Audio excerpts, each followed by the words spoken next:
Good morning, my palangga. Ah, nalibang ka, Bi? What are you doing? Sus. Saba. You're so saba. Tingnan nyo nung ginawa sa mga sabon. Snake ko, no? Snake.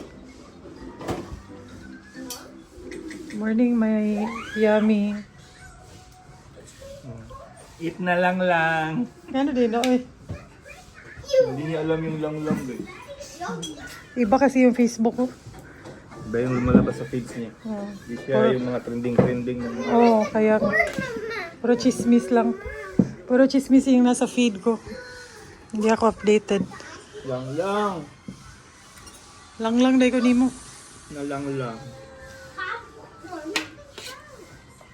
Ulam. Na ay, ang inununa na dito. Kuhaan sa chicken curry. Paluto ako ng egg. Ayan. Okay, eat dira. Get na kong fish. Popcorn? Ito yung fish.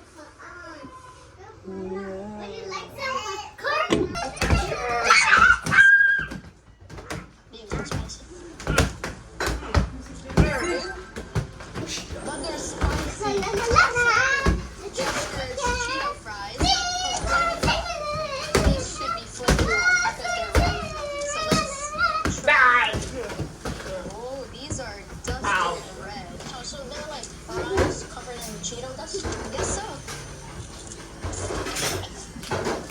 Are they spicy? Really good taste. It's really spicy. I'm gonna try the Orange Best gummies.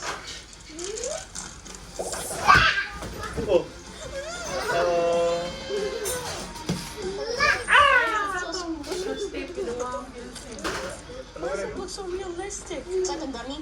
There's juice inside of it. That's creepy. I have Lego. Gummy Lego. I don't know how they. Good morning, guys. Monday na naman. Happy Monday. Nanonood ako ng Showtime before maligo. Nahanap ko pa yung courage na maliga. Kakaligo ko, feeling ko kasi kakaligo ko lang, like literal mga ilang oras lang lumipas. Kasi naligo ako after kaming pickleball kagabi. Hindi kagabi, kaninang madaling araw kasi alas 12 na kami na tapos eh. So parang feeling ko na kakaligo ko lang tapos maliligo na naman ako. Anyways, ayun nga, Monday today, happy Monday. So, work tayo for 3 days and then start na nung leave ko sa work. And I'm very excited. And also, we're leaving for Vietnam na din this coming Friday. Yung ibang friends namin, si RJ and si Garnet, from Dumaguete kasi sila. So, hindi kami sabay ng flight. And then, Wednesday sila darating ng Vietnam. Kami naman, Friday. Tama ba Friday? So, yeah, 2 days ahead sila sa amin. And, nagka-finalize na yung itinerary namin sa mga days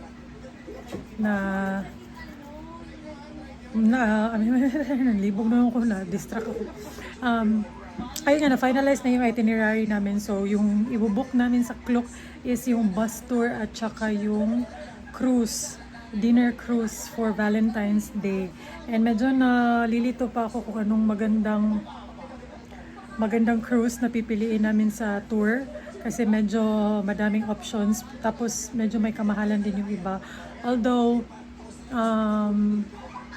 we'll see. Or baka nga i-move namin to another day or sa Sunday. Hindi ko pa sure. Mag-ano pa kami later. Magfa-finalize kami later kung which cruise talaga yung pipiliin namin. Tapos, 'di ba yung Vietnam is parang shopping district din or yung Ho Chi Minh. So, plano namin doon na lang kami bumili ng ibang outfits for the trip. Although magdadala pa rin ako ng outfits kasi ngayon talaga guys, very kuripot na talaga ako and anong tawag dito, kung anong meron ako, yun yung gagamitin ko. Ganun ako ngayon. Hindi na tulad nung dalaga pa na, ay, dapat bago yung outfit. Dapat iba-iba yung outfit per day. Dapat yung hindi pa nasusuot. Hindi na ako ganun. Very simple na yung mga gusto ko. Yung gusto ko lang is ma-enjoy ang time namin dun sa Vietnam na walang iniisip. Yung iniisip lang is magkapag-enjoy, makagala, ma-enjoy yung Vietnam kasi first time namin doon. Yun lang yung priority ko. Mag-enjoy sa Vietnam because first time namin doon. And masaya din ako kasi sa mga travels namin recently, kasama ko talaga yung mga kapatid ko. And for me, alam nyo, the best travel buddies is yung mga kapatid. Na-realize ko yan nung Hong Kong. Actually, kahit nung Thailand pa lang. Tapos nung nag-Hong Kong. Kasi kung pagkapatid mo kasi, hindi ka mag-ikog-ikog. Kasi kapatid mo, di ba? Basta, try nyo nga mag-travel with your siblings, with your brother or sister. Feeling ko mas okay. Kesa okay din naman yung kasama namin si RJ and Garnet. Magandang ka-travel din sila talaga kasi mga walay libog. As in, go. Kung asa ta, go. Yung nga na ang mga nindot ka-travel. And, yeah, enjoy. Kaya nga ilang beses na kaming magta-travel together kasi we enjoy traveling together. So, yeah, we're very excited. Ako, excited ako. Kasi saglit lang kami, hindi ako ganun ka masisipang sa mga bata kasi saglit lang. Hindi katulad nung Taiwan namin, 6 days. Masyadong mahaba for me na mamam-guilt na ako. Kasi masyado siyang mahaba. 4 days enough na yun sa akin. Na hindi ako nagigilty gaano. And malaking tulong din na pag nagta-travel kami is nandito yung parents ko. Pumupunta talaga sila dito everyday sa bahay namin para tumulong sa mga bata or tumulong magbantay sa mga bata. So, mas panatag yung loob ko mag-travel kasi andito yung parents ko. Kaya shout out to Brenda Lynn and Tan Sui for always going here. Nagbabantay ng apo pag wala kami. Ano pa ba? Yan na yung chika for today. Nangyari this morning. Nag-finalize na kami ng itinerary. So, yung next ko na lang i-figure out no, is yung pag-i-impake and yung pera namin na gagamitin doon.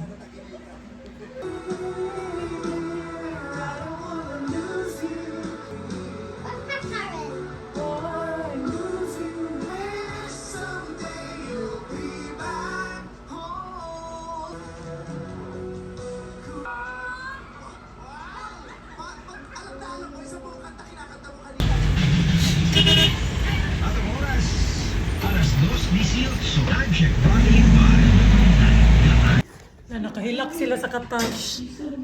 Hoy. Trending gonna be trending number 1. Halid. Nakahilak sila sa katouch kaya among-amo.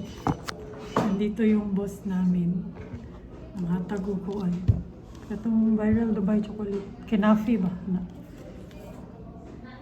First time yun ako makatry. Kaya lisod mo kayo orderon niya. Kung order ka ani diri sa mga reseller, libo na. Oh, libo na niya. Almost 1,030. Galing siya Dubai eh. Kaya ayan. Salib, yung good mo salib ba? Salib. Salib ka boss. Pang Valentine's ano pang Valentine's Day. Dati. Ikaw ang good boss.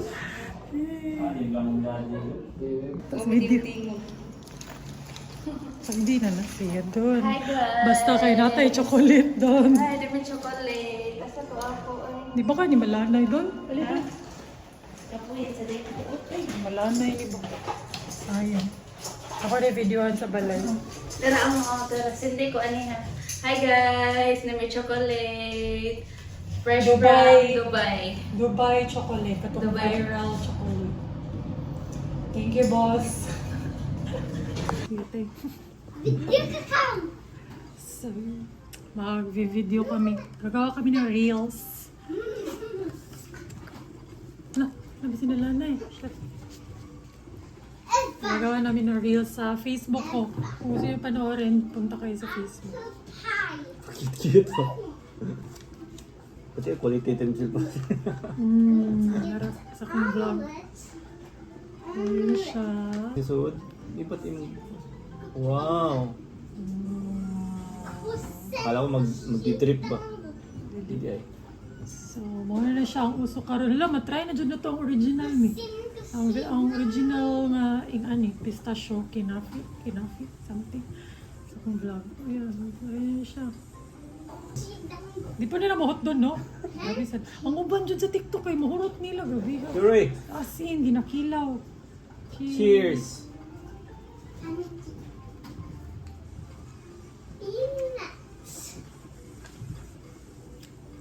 Hmm. Then? Grabe siya. Alam siya pero same kag di ay siya sa mga na-try na ko nga Dubai chocolate. Alam siya, in fairness.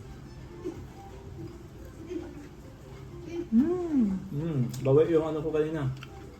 Work out. Yeah.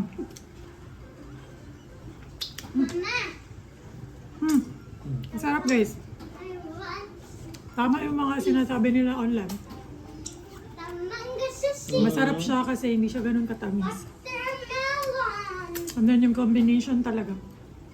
Ano siya, 124 calories. Times 8. 8 servings. 1,000. So dito sa nutrition facts, one serving is 124 calories.